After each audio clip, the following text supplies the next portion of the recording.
இடம்பொருள் நேயர்களுக்கு வணக்கம். ஸோ இப்போ வந்து பார்த்தீங்க அப்படின்னா பாண்டியன் ஷோ சீரியலில் அந்த சரவணன் பையனை போட்டு பாவம் படாத பாடுபடுத்துறாங்க. கூட்டு போய் அசிங்கப்படுத்துறது என்ன, அவமானப்படுத்துறது என்ன, எல்லா விஷயத்தையும் பண்ணிட்டு இருக்காங்க. தம்பிகள் ஒரு பக்கம் பார்த்தீங்கன்னா, ஒரு தம்பி உண்மையிலே அவருக்கு வேற வழியே இல்லாமல் கல்யாணம் பண்ணார். தன்னுடைய காதலிக்கு உடனடியாக கல்யாணம் பண்ணி வச்சுருவாங்க போல. அப்பா ஒத்துக்க மாட்டுறாரு. வீட்லேயும் சொல்லியாச்சு. சொல்லி போய் பேசினாலுமே அவங்க கொடுக்கறதுக்கு ரெடியாக இல்லை. திமிரா பேசிட்டாருங்கிறதுனால இவங்களுக்கு வேற வழி இல்லாமல் என்ன முடிவு பண்ணாங்க அப்படின்னா ஓடி போகலாம் அப்படின்னு முடிவு பண்ணாங்க. அதில் நிறைய நியாயங்கள் இருந்துச்சு. என்னன்னா பார்த்தீங்கன்னா, வீட்டில் சொல்லாமலாம் இல்லை, வீட்டில் நான் சொன்னோம், 2 வீட்லையும் சொன்னோம், முறைப்படி போய் பேசலாம்னு நினச்சி ட்ரை பண்ணோம். கொஞ்சம் காமெடியெல்லாம் பண்ணிட்டோம். ஏன்னா தம்பியும் இவர் மட்டும் கிளம்பி போனாங்க. அதுக்கு பிறகு அங்கே ஒர்க் அவுட் ஆகலை. அவங்க அப்பா திமிரா நீ எல்லாம் என்னடா மூட்டை தூக்கி போடுற, உனக்கு எப்படா பொண்ணு தருவானாங்க, நான்லாம் கவர்மெண்ட் எம்ப்ளாய்க்கு மட்டும் தான் கொடுப்போம் அப்படின்னு சொல்லிட்டு ஒரு பக்கம் பேசிட்டாரு. அதனால தான் வேறு வழி இல்லாமல் மீனான் செந்திலுடைய கல்யாணம் நடந்துச்சு. இல்லைனா மீனா கைவிட்டு போயிடுவாங்கன்னு தெரியும்.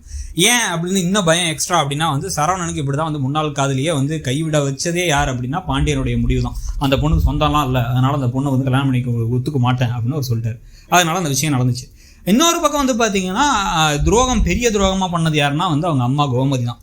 மனசாட்சியே இல்லாமல் தன்னுடைய அண்ணன் குடும்பத்தை காப்பாற்றுறோங்கிறதுக்காக அந்த பொண்ணை சைலண்டாக கூட்டு அந்த பொண்ணு கல்யாணத்தில் விருப்பம்லாம் ஓடி வந்துட்டா அப்படின்னு மட்டும் சொல்லியிருக்கலாம். ஒரு பையன்லாம் இல்லாமல் சும்மா ஒரு ஃப்ரெண்டோட கிளம்பி வந்துட்டா அப்படின்னு சொல்லி சமாளிச்சிருக்கலாம். ஆனால் நகை காணாமல் போச்சு, பணம் காணாமல் போச்சு, அதனால் என் அண்ணன் பொண்ணு வாழ்க்கை கெட்டு போயிருன்னு சொல்லிட்டு தான் பையன் வாழ்க்கையை அழிச்சது மட்டும் இல்லாமல் கடைசி பையன் வாழ்க்கையோடு சேர்ந்து முதல் பையன் வாழ்க்கையை சேர்த்து அழிச்சாச்சு. இது இல்லாமல் எந்த அண்ணன் குடும்பத்தை காப்பாற்றுறதுக்காக கோமதி இந்த விஷயத்தை, இந்த பொய்யெல்லாம் சொல்லி கல்யாணத்தை பண்ணி வச்சாங்களோ அந்த அண்ணன் குடும்பமே இப்போ சரவணன் மேலே அபாண்டமான பழி, அவங்களுக்கு குழந்தை பெற்றுக்கிறதுலே அவருக்கு பிரச்சனை இருக்குது அப்படிங்கிற அளவுக்கு ஒரு மோசமான ஒரு பழியை சொல்லி அவரோட கல்யாணத்தை போகிற பக்கம்லாம் நிறுத்திட்டு இருக்காங்க. பேசி பேசி பேசி பேசி தடுத்து நிறுத்திட்டு இருக்காங்க.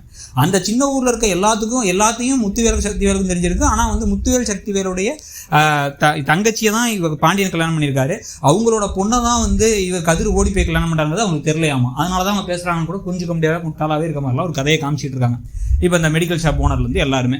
ஸோ இப்போ இது எல்லாத்தையும் பார்க்கும்பொழுது நமக்கு கல்யாணமே நடக்காதுன்னு சரவணன் ஒரு வெறுப்போட இருக்க, முன்னாள் காதலியோட நினைவுகளோடய வாழ்ந்துட வேண்டியதான் நம்ம அப்படின்னு நினச்சிட்டு இருக்கும் பொழுது, இப்போ முன்னாள் காதலி நம்ம ஏற்கனவே சொன்ன மாதிரி நிஜமாவே அவங்க பேசி என்னோட வாழ்க்கையில் நிறைய கஷ்டம் இருக்குது, துன்பம் இருக்குன்னு சொல்லிட்டு பேச ஆரம்பிச்சு, அவங்களுக்குள்ள ஒரு மெசேஜ் ஒரு பரஸ்பரமாக பேசிக்க ஆரம்பிச்சு, அப்புறம் கொஞ்சம் கொஞ்சமாக நீ ஏன் அந்த கஷ்டப்படுற வாழ்க்கையில் இருக்கணும், என்னையே யாரும் கல்யாணம் பண்ணிக்க மாட்டாங்க, நீ அந்த வாழ்க்கையை விட்டு நம்ம 2 பேரும் கல்யாணம் பண்ணிக்கலாம்னு சொல்லி வர, அதை அந்த வீட்டில் ஒத்துக்க மாட்டாங்கன்னு சொல்லிட்டு ஓடி போய் கல்யாணம் பண்ணிட்டு மாலையும் கழுத்துமா நின்னாரு.